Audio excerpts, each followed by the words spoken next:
Welcome back, my dear student. So it's time for us to jump to the next part of this section here. We still have one more if statement that we have to complete, and that would be the if statement if the page is bigger than 1 and less than the last page. And what I mean with this is, let's go back here. So as you can see here, this page is bigger than 1, so we want to show something like this. We want to show a link right here and a link here and one in the middle, which is going to be active. Now, if the page is over 3, of course, we already have that set in place, right? Right here. Okay? If the page is bigger than 2, actually. So let's do 1 for if the page is bigger than 1, because we need that. And let's see.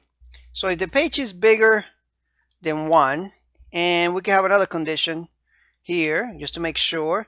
If the page is smaller than last page, right, then we do something. So what do we want to do? Well, we want to display some links.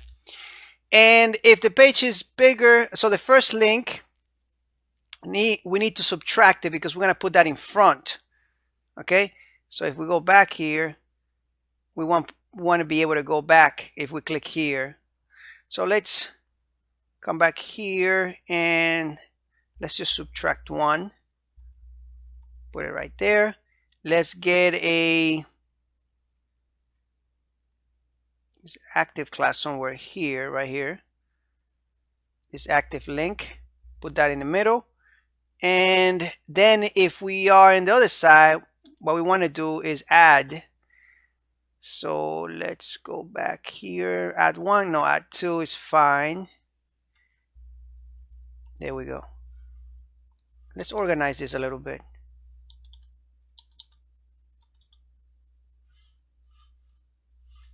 Okay.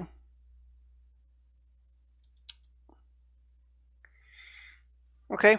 If you want, what you can do is you can echo this out like I showed you here. You can just grab this and echo it out just to see if it works. Let's just do that real quick because we're writing a lot of code here. We want to make sure that it works, or at least it's good, right? So let's come back here. And actually we have to save it. I'm always forgetting that I'm in Sublime, not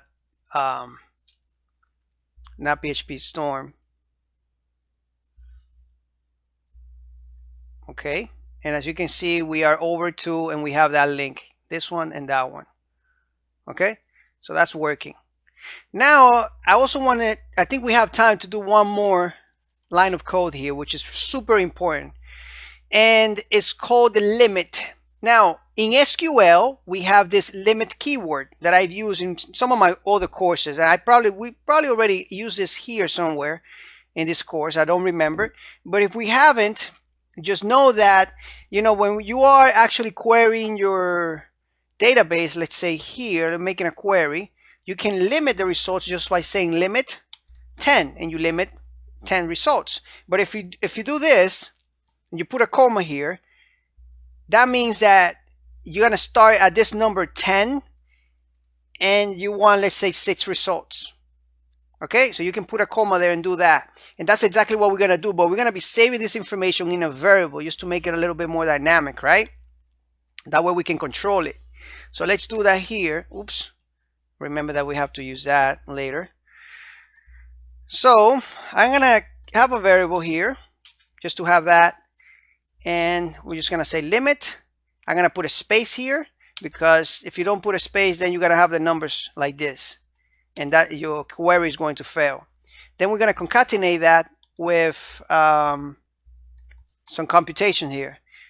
So let's do page -1, and actually let's make sure that we execute this before this guy. Multiply by per page.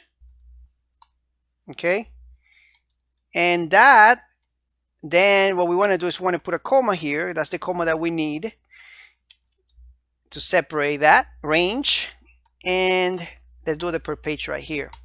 So let me actually echo this out so that way you get an idea of what we're doing. I just want to explain to you. So let's say right now that we go to page 3. Watch the results of this. You see right now we got a limit of 12 and 6. Why do you think that is? Why do you think we have a limit? Now, this is not, of course, we're getting all the products here because we have the wrong query. We have to fix that query later, but we're going to do that in the next lecture. But anyway, so if we are on page 3 and we're doing it by 6, that means that page 1 has 6, page 2 has 12. Okay? So now page 3 is going to start at this number, and then it's going to give us the net 6. And that's basically what we're doing, what we're saying here. Okay? Super simple, guys. If you don't understand it, just keep practicing, keep doing this over and over until you get it. But it's super simple, okay? So I'm going to leave this like this just because I want you to organize your code a little bit, make sure that it's all aligned, just to keep your code clean, guys, okay? And make sure you understand what we're doing. And on the next lecture, we're going to start fixing a query and doing some more modifications. I'll see you in the next lecture.